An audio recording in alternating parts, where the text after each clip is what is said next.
اچھا دیکھیے، اگر ہم بے عمل ہوں اور ہمیں کوئی راہ نہ مل رہی ہو، بے عمل ہوں اور کوئی راہ نہ مل رہی ہو اور بار بار گناہوں میں مبتلا ہو جاتے ہیں، تو اس کے لیے بھی امام زمانہ علیہ السلام ہی کو پکارے.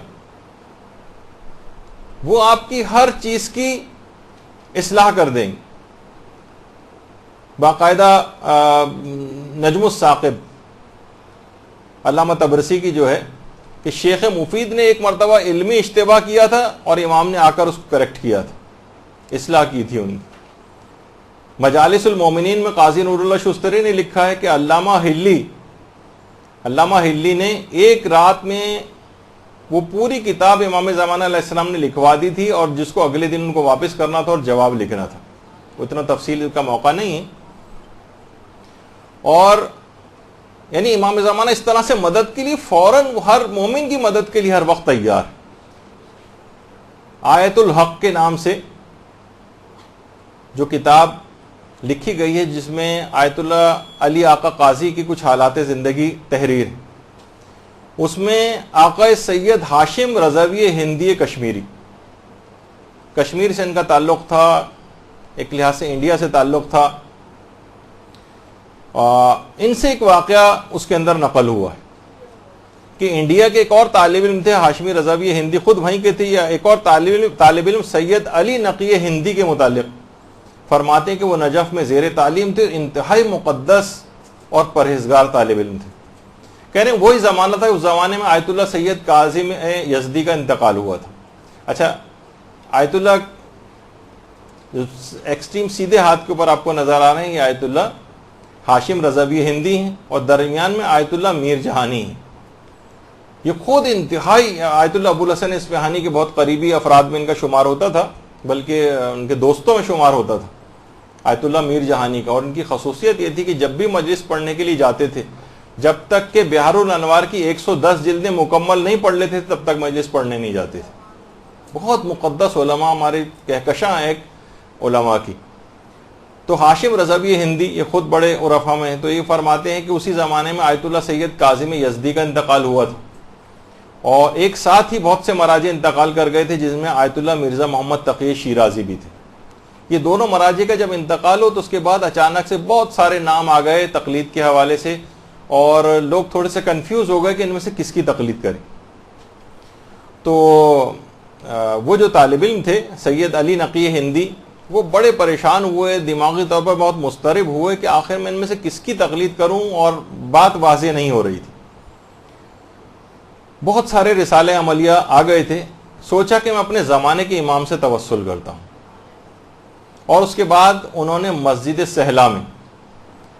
سہلا میں باقاعدہ 40 روز کا ایک عمل کیا.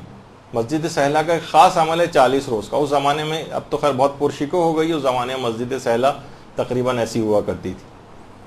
کہہ رہے ہیں ابھی 40 روز کا میں نے عمل کیا تھا، 40 روز پورے نہیں ہوئے تھے کہ مقام امام زمانہ جو ہے وہاں پر اس کے گوشے سے ایک تیز روشنی نمودار ہوئی، اور مجھے دل کو ایک اطمینان سا ہو گیا کہ یہ نور امام زمانہ علیہ السلام کا نور ہے.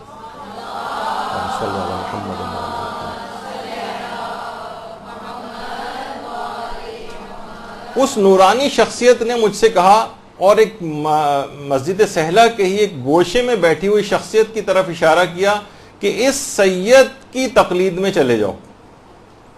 کہہ رہے ہیں میں ان کے پاس، سید علی نقی ہندی کہتے ہیں، میں فوراً بھاگا ہوا ان کے پاس گیا تو دیکھا وہ آیت اللہ سید علی آقا قاضی بیٹھے ہوئے تھے.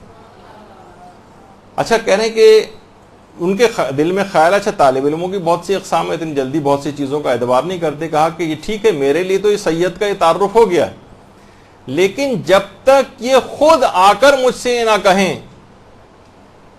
تب تک میں یقین نہیں کروں گا، مجھے اطمینان نہیں ہوگا، مجھے مزید اطمینان چاہیے. دیکھیے جیسے حضرت ابراہیم نے کہا تھا کہ نہیں مجھے مزید اطمینان چاہیے، ایسا نہیں تھا کہ وہ ان کو اطمینان نہیں تھا، لیکن بہت ساری اس کی وجوہات ہوتی ہیں بعض اوقات. اب انہوں نے فوراً مسجد سہلا سے عبادت کے لیے اور عمل کے لیے مسجد کوفہ کا رخ کیا، سید علی نقی ہندی، اور اس زمانے میں مسجد کوفہ، اور وہاں جا کر اعتکاف میں بیٹھ گئے، اور کہا کہ جب تک حضرت حجت کی طرف سے واضح طور پر علی آقا قاضی مجھے خود آ کر نہیں کہیں گے تب تک میں ان کی تقلید میں نہیں جاؤں گا، اور جب تک میں اعتکاف میں مسلسل بیٹھا رہوں گا۔ دیکھیے ایسی تڑپ بھی ہونی چاہیے، ایسا حوصلہ بھی ہونا چاہیے۔ ہم جیسا اگر ہو تو 5-7 دن ہی گزریں گے تو اس کے بعد گھر کی یاد ستانے لگے گی، اور اس کے بعد فوراً اعتکاف توڑ کے ہی نہ آ جائے کہیں وہاں سے، تو یقیناً پھر ہمیں وہ چیزیں بھی حاصل نہیں ہوتی۔ تو کہہ رہے ہیں کہ ابھی میں اعتکاف میں بیٹھا تھا، ابھی چند دن ہی گزرے تھے، اچانک سے ایک روز کسی نے مجھے پیچھے سے نام لے کے پکارا، علی نقی ہندی۔ میں نے مڑ کر دیکھا تو وہ آیت اللہ مرزا سید علی آقا قاضی تھے، اور آیت اللہ علی آقا قاضی خود تشریف لے آئے تھے، اور کہا، میرے پاس آئے اور کان میں آ کے کہا، جتنے مسائل فقہ مجھ سے پوچھنے پوچھ لو، میں تم کو اپنا فتویٰ بتاؤں گا۔ میں نے ان سے جتنے بھی مسائل تھے جو ضروری میرے دماغ میں تھے وہ پوچھے۔ اس کے بعد آیت اللہ علی آقا قاضی میرے کان میں کہہ کے چلے گئے کہ ان مسائل کے اوپر عمل کرو، لیکن خبردار اس واقعے کی اطلاع کسی اور کو مت دینا۔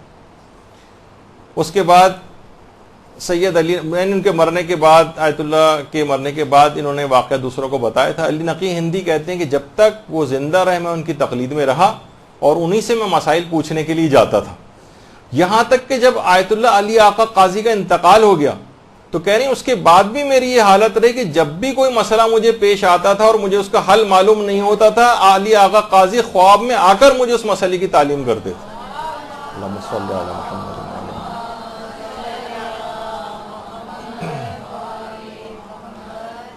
تو آقا سید ہاشم رضوی ہندی نے باقاعدہ اس واقعہ نے اوتھینٹک مقدس علماء نے یہ واقعہ سنایا کہ امام اس طریقے سے کوئی واقعتاً تڑپ پائی جاتی ہو تو اس طرح سے امام مدد کے لیے آتے ہیں۔